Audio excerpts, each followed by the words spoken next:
Hi all, അസ്സലാമലൈക്കും. Welcome back to Silna's kitchen. ഇന്നത്തെ recipe നല്ല ടേസ്റ്റി ആയിട്ടുള്ള ഒരു സ്പെഷ്യൽ ആയിട്ടുള്ള അടിപൊളി ഒരു ഐറ്റമാണ്.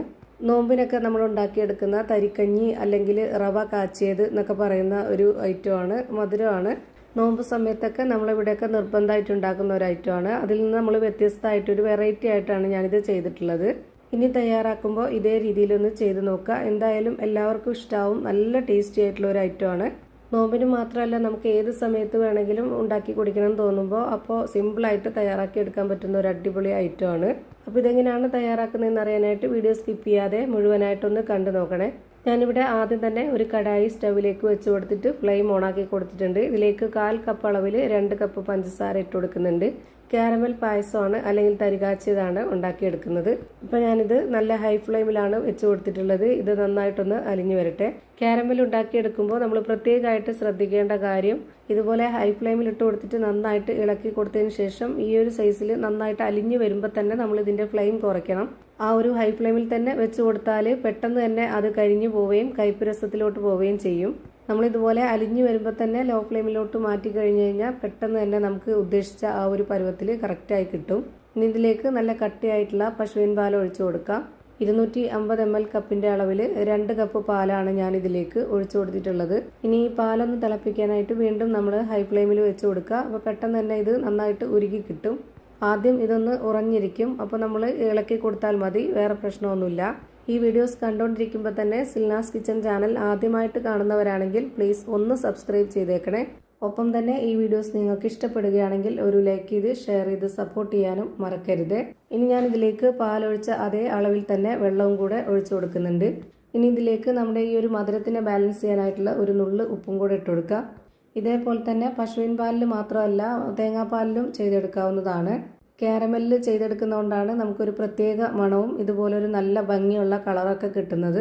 അല്ലാന്നുണ്ടെങ്കിൽ നല്ല വൈറ്റ് കളറിലിരിക്കും. അപ്പോൾ ഇത് നല്ല പോലെ തിളച്ച് വന്നിട്ടുണ്ട്. ആ ഒരു സമയത്ത് നമുക്കൊന്ന് ലോ ഫ്ലെയിമിൽ ഇട്ട് കൊടുത്തതിന് ശേഷം ഇതിലേക്ക് ഇട്ട് കൊടുക്കേണ്ടത് റവയാണ്. വറുത്ത റവയാണ് ഞാൻ എടുത്തിട്ടുള്ളത്. റവ വറുത്തതോ വറുക്കാത്തതോ ഏത് വേണമെങ്കിലും എടുക്കാവുന്നതാണ്.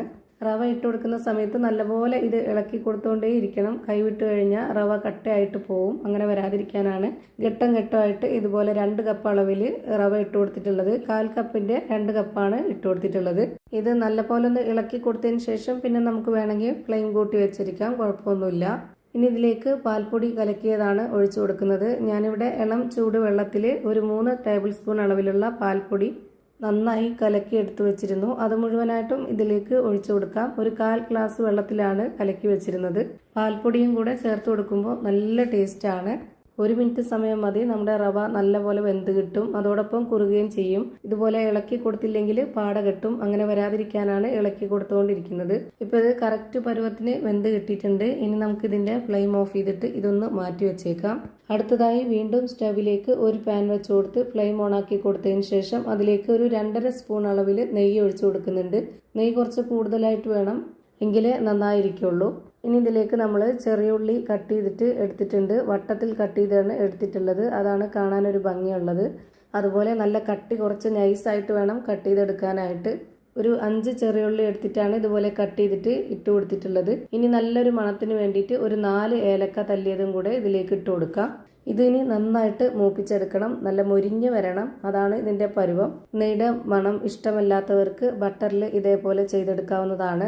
ബട്ടറിനേക്കാളും നെയ്യിൽ ചെയ്യുമ്പോൾ തന്നെയാണ് കൂടുതൽ ടേസ്റ്റും നല്ല മണമൊക്കെ ഉള്ളത്. ഉള്ളി ഇതുപോലെ കുറച്ചൊന്ന് മൂത്ത് വരുന്ന സമയത്ത് ഇതിലേക്ക് ക്യാരറ്റ് ഇട്ട് കൊടുക്കുന്നുണ്ട്. ഗ്രേറ്റ് ചെയ്തെടുത്ത ക്യാരറ്റാണ്. നല്ല നൈസായിട്ട് ഗ്രേറ്ററിൻ്റെ ചെറിയ ഹോളിലിട്ടിട്ട് ഗ്രേറ്റ് ചെയ്തെടുത്തിട്ടുള്ളതാണ്. ഈ ക്യാരറ്റ് ഈ ഒരു നെയ്യിൽ നന്നായിട്ട് വെന്ത് കിട്ടുകയും ചെയ്യും. ഉള്ളി അതിൻ്റെ കൂടെ നന്നായിട്ട് ഒന്നുകൂടി മൊരിഞ്ഞ് വരികയും ചെയ്യും. ക്യാരറ്റ് ഒരുപാട് ഇട്ട് കൊടുക്കണമെന്നില്ല. ഒരു ചെറിയ ക്യാരറ്റാണ് ഞാൻ എടുത്തിട്ടുള്ളത്. ഇപ്പോൾ ഇത് കറക്റ്റ് പരുവത്തിന് കിട്ടിയപ്പോൾ ഞാൻ ഇതിൻ്റെ ഫ്ലെയിം ഓഫ് ആക്കിയതിന് ശേഷം ഈ ഒരു റവയിലേക്ക് ഒഴിച്ചു കൊടുത്തിട്ടുണ്ട്. അപ്പോൾ ഇതാ നോമ്പ് സമയത്തും അല്ലാത്തപ്പോഴും വളരെ പെട്ടെന്ന് തയ്യാറാക്കി എടുത്ത് കുടിക്കാൻ പറ്റിയ ഒരു അടിപൊളി ഐറ്റമാണ്. നല്ല ടേസ്റ്റാണ് ഇത് കുടിക്കാനായിട്ട്. അപ്പോൾ ഇതാ നല്ല ടേസ്റ്റി ആയിട്ടുള്ള തരിക്കഞ്ഞി, അല്ലാന്നുണ്ടെങ്കിൽ റവ കാച്ചിയത്, അല്ലാന്നുണ്ടെങ്കിൽ റവ പായസം, അങ്ങനെ എന്ത് വേണമെങ്കിലും പറയാവുന്നതാണ്. റെഡിയായി കിട്ടിയിട്ടുണ്ട്. കാണാനും നല്ല ഭംഗിയാണ്. അതുപോലെ തന്നെ കുടിക്കാനും ഒരു പ്രത്യേക ടേസ്റ്റാണ്.